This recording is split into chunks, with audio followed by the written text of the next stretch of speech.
Telangana CM Revanth Reddy Delhi టూర్లో ఉన్నారు. కేంద్ర మంత్రి ప్రహ్లాద్ జోషితో సీఎం రేవంత్ ఉత్తమ్ల భేటీ కొద్దిసేపటి క్రితమే ముగిసింది. ఆ బ్రేకింగ్ ఇప్పుడు మనం చూస్తున్నాం. దాదాపు అరగంట సేపు ఈ సమావేశం సాగింది. ప్రధానంగా కొత్త రేషన్ కార్డులు సహా పలు అంశాలపై ఈ సమావేశంలో చర్చించారు. ముఖ్యమంత్రి రేవంత్ రెడ్డి, మంత్రి ఉత్తమ్ కుమార్ రెడ్డిలు ఢిల్లీలో పర్యటిస్తున్నారు. పలువురు కేంద్ర మంత్రుల్ని కలుస్తున్నారు. ఇందులో ప్రధానమైన అంశాలు చర్చకొస్తున్నాయి. కొత్త రేషన్ కార్డులు సహా పలు అంశాలపై చర్చించారు. కొద్దిసేపటి క్రితమే ఈ భేటీ ముగిసింది. ఇక మా అసోసియేట్ ఎడిటర్ మహాత్మా ఫోన్ లైన్లో ఉన్నారు. మహాత్మా, భేటీలో దేని గురించి ప్రధానంగా చర్చించారు?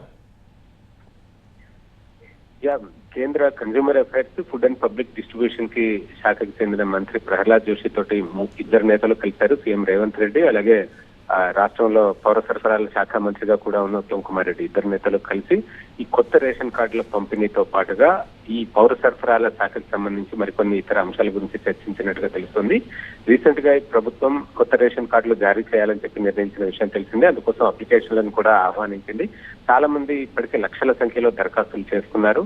అయితే ఈ క్రమంలో దానికి సంబంధించిన నిబంధనలు ఎలా పెట్టాలి ఏంటి, కేంద్ర ప్రభుత్వం గైడ్ లైన్స్ ఏమున్నాయి, అలాగే రాష్ట్ర ప్రభుత్వం ఈ రేషన్ కార్డులను స్మార్ట్ కార్డ్స్ రూపంలో, అంటే ఏటీఎం కార్డు తరహాలో ఒక స్మార్ట్ కార్డు రూపంలో ఉండేలాగా తయారు చేయాలని చెప్పి మొదట్లో భావించింది. అందుకు సాధ్యాసాధ్యాలు కేంద్ర ప్రభుత్వం నుంచి ఏమైనా సహకారం అందుతుందా, ఇదంతా కూడా మాట్లాడేందుకే కేంద్ర మంత్రితో కలిసినట్టుగా మనకు సమాచారం అందుతుంది. నిన్న ఒక కేంద్ర మంత్రిని కలిశారు. సిఆర్ పాటిల్ని కలిసి జలశక్తి శాఖకు సంబంధించి కృష్ణా గోదావరి జిల్లాల వాటాలకు సంబంధించి ఆ మంత్రితో చర్చించారు. ఇప్పుడు ప్రహ్లాద్ జోషితో తెలంగాణ రాష్ట్రానికి సంబంధించిన ఈ పౌర సరఫరాల అంశాలతో మాట్లాడినట్టుగా తెలుస్తుంది. ఇంకా ఫర్దర్ డీటెయిల్స్ మరి కాసేపట్లో ఒక ప్రెస్ నోట్ రూపంలో విడుదల చేయనున్నారు.